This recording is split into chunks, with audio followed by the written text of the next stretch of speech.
संगीता यादव।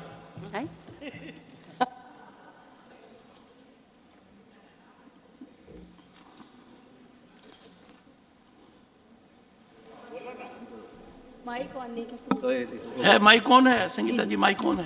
माननीय सभापति जी, Indian panel code की जगह भारतीय न्याय संहिता 2023, क्रिमिनल प्रोसीजर कोड की जगह भारतीय नागरिक सुरक्षा संहिता 2023 और इंडियन एविडेंस एक्ट की जगह भारतीय साक्ष्य अधिनियम 2023 से संबंधित विधेयक पे आपने मुझे बोलने का अवसर दिया। मैं आपको धन्यवाद करती हूँ और आपके माध्यम से सदन को प्रणाम करती हूँ।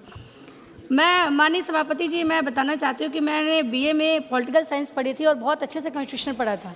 फिर मैंने लॉ में एडमिशन लिया। मैं चूँकि 3 मिनट का ही टाइम इसलिए जल्दी बोल रही हूँ।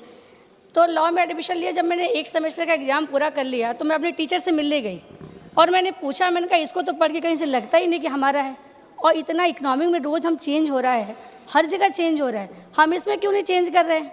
तो मेरे टीचर ने वहाँ कोई जवाब दिया नहीं।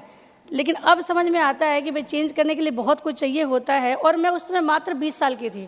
20 साल की लड़की को समझ में आ गया 6 महीने बाद कि चेंज होना चाहिए, और 70 साल कांग्रेस को समझ में नहीं आया चेंज होना चाहिए। ये तो देश के साथ भी धोखा है, जनता के साथ भी धोखा है, और जो न्याय प्रणाली हमारी है उसके साथ तो खुद ही अन्याय हो रहा था। यहाँ तो मैं माननीय सभापति जी कहना चाहूँगी कि कांग्रेस की स्थिति बुर्बो वंश की तरह, फ्रांस के बुर्बो वंश की तरह हो गई थी। ना पिछला कुछ भूलते थे ना अगला कुछ सीखते थे। आज भी देखिए इतना व्यवस्था, इतने अच्छे कानून आए हैं। ठीक है, विपक्ष का काम विरोध करना ही होता है, आप अच्छा काम करें, लेकिन केवल विरोध करने के लिए विरोध करें, ये बड़ा ही गलत है। माननीय सभापति जी, चूँकि मैं सब कुछ सुन रही थी तो इसलिए वो बातें मैं रिपीट नहीं करूँगी, पर माननीय सभापति जी, मुझे यह बात खुशी है कि अब इस विधेयक के माध्यम से मानव से संबंधित अपराधों को प्रायोरिटी दी गई है। आज हमारे कानून का उद्देश्य सरकारी खजाने की रक्षा करना नहीं है, बस ये है कि कैसे हमारे जो जनता है उसकी ज़रूरतें पूरी हों। न्याय प्रणाली पूरे देश में एक जैसी की गई है, और इससे कुछ एग्जाम्पल देना चाहूँगी। जैसे बलात्कार से संबंधित धारा 367 को अब शुरू में रखा गया है। बच्चों से जुड़े अपराध भी आगे लेके आए गए हैं, और मर्डर जो पहले 302 पे था अब 101 पे लेके आए हैं। 18 वर्ष से कम आयु में पोक्सो की धाराएं जो लागू होती थी अब वो सब पे एक जैसे कर दिया गया है। माननीय सभापति जी, एक चीज़ और मैं कहूँगी कि न्याय अगर देर से हो तो वो अन्याय ही होता है।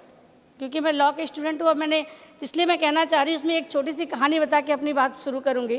खत्म बस एक मिनट लगेगा। नहीं बात खत्म करोगे कहानी के बाद? नहीं, 1 मिनट और लूँगी, फिर मैं बता रही हूँ। तो उसमें क्या, एक अम्मा जी थी, उन्होंने उनके 2 लोग कोई थाने अपना जज के पास गए।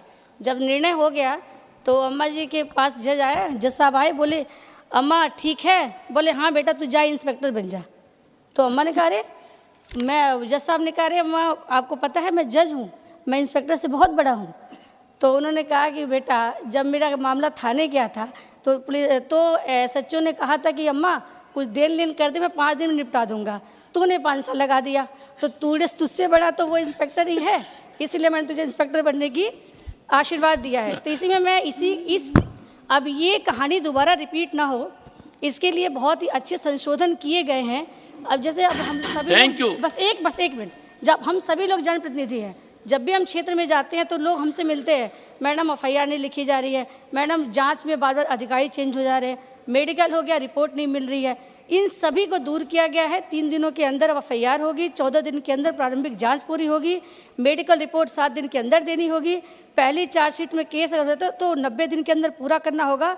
आधुनिक टेक्नोलॉजी का पूरा प्रयोग किया गया है, फॉरेंसिक लैब की मदद ली जाएगी। ऐसा करके पूरा प्रयास ये किया गया है कि न्याय वाकई में अन्याय में ना बदले। एक लाइन बस और रह के ख़त्म कर रही हूँ। एक मूवी आई थी वेडनेसडे, उसमें वो कहता है नसरुद्दीन शाह का है, वो कहते हैं बार बार मेरी वाइफ फ़ोन करती है। तो मेरी वाइफ इसलिए नहीं फ़ोन करती है कि मैं क्या करूँ, वो खाली ये जानना चाहती है, देश में भी यही हालत थी, क्योंकि वो मूवी तो वही दर्शाता है जो हमारे देश में चल रहा होता है। पुरानी 2008 की मूवी है, तो उसमें वो यही बताता है कि भाई मेरी बीवी बस यही जानना चाहती है पत्नी कि मैं जिंदा हूँ कि नहीं हूँ।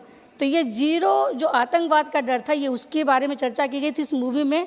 और आज आतंकवाद को भी एक कानून के अपराध के रूप में इस कानून में रखा गया है। इसके लिए मैं माननीय मोदी जी और माननीय गृह मंत्री जी को बहुत बहुत धन्यवाद करती हूँ, समर्थन करती हूँ। बिल्कुल सीमा द्विवेदी जी। माननीय सभापति महोदय, आज मैं इस बिल के समर्थन में खड़ी हूँ।